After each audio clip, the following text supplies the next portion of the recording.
Hello guys, welcome back to another video. Today I'm going to show you these updated custom tactics for the 4-4-2 second variant in FIFA 21. So yeah, you can see this is my default formation in game because it's so good.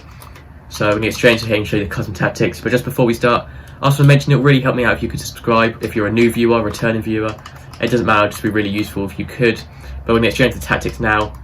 Defensive style is on balanced with 5 width and 4 depth. So these are balanced custom tactics, by the way, in case you're wondering. So balanced 5 and 4. Offensive style you can change between. I personally go with balanced just because the way it has 2 midfielders and 2 wider players. I think it's just the most balanced formation in the game, which is why I use it. But if you want to use long ball, if you want to get your wingers more in the action, go with long ball. Or if you want to focus more on your midfielders and passing around, go with fast build up. Or if you just want a mixture of both like I do, go with balanced. Keep it on 5 width unless you obviously want to put those midfielders even wider out. Or if you want to bring it in and make it a bit narrower, go with that because it's so balanced it can work either way. I just keep it default. Sometimes I do actually put it out a little bit wider as well when I feel like my wingers aren't in the action enough. But mainly I use it on 5 width. 4 players in box just to bring it back a little, but as this one has 2 CDMs, you could actually put it up to 5 or even 6. But that doesn't matter as much because it does have 2 CDMs, like I said, so they won't really go up as much anyway. Corners and free kicks, you want the corners to be on 3 and free kicks on 1. Because to be honest, nobody actually scores from free kicks where you cross them in very lightly, do you? And you don't want to put all your players up there out of position. But corners free, you have quite a high chance of scoring, and it's pretty easy for them to come backwards. If you feel like you are under counter attack a lot though from corners, drop it down to 2 if you want to. But I don't recommend 1. There'll only be literally a couple of players in the box. But now for the instructions, both your strikers you want to keep on balanced width. You can use stay central if you want to. But I personally think balanced width is better post-patch just because it sort of keeps them moving around the front line. Otherwise they can be a bit too narrow sometimes. But if you want that, then go stay central, it's up to you. But now for the attack, getting behind is definitely better. It just sort of makes it much easier to score, especially with slower strikers, when sometimes it's going to be harder to get past the last defence.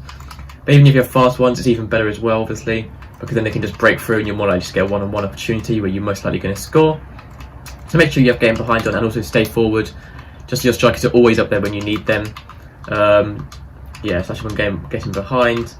So make sure you have to stay forward on so your strikers are always up there, and don't just randomly drop back and you have nowhere to attack to, or no one to pass it to. But now for the left and right mid, I would just personally keep those default. Sometimes I do like to use cut inside when I feel like my wingers aren't really doing enough crossing it in. So I prefer to cut inside and try and score with them instead. But normally I like to get on balanced width just as my default. And I don't use stay forward, but you can if you want to. I use basic defensive support. I think it's much more useful to help out with the fullbacks. But stay forward can also be useful because you already have fullbacks who feel a bit more comfortable defending, keep on stay forward. But now for the 2 CDMs, pick one to be your main defensive CDM and one to be your sort of box-to-box midfielder. So for your main CDM, which I've got Vidal, keep that on cut passing lanes and also stay back while attacking and drop between defenders. It's up to you which one you want to go with. Personally, I use stay back while attacking because drop between defenders is sort of like a third centre back, so it's a bit too far back sometimes. It sort of makes a gap in the midfield.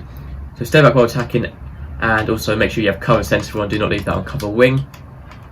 And your box-to-box midfielder, which will still use their CDM role, but they also push forward on the attacks, making it much more useful, filling in that gap in midfield, and also they can score quite easily as well. So cut passing lanes on just so when they are your opposition are attacking, you can sort of help out defending there. It's easier for them to stop them getting those balls through.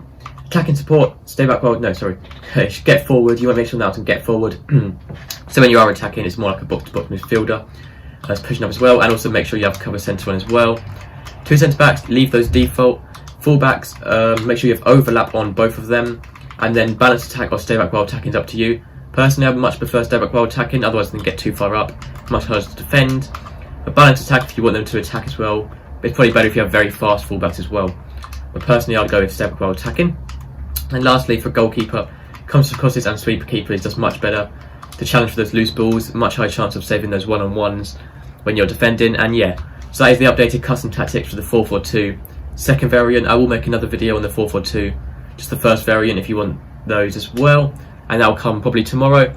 But anyway, so thank you for watching. Subscribe for more FIFA 21 videos like these, and I'll see you next time. Goodbye.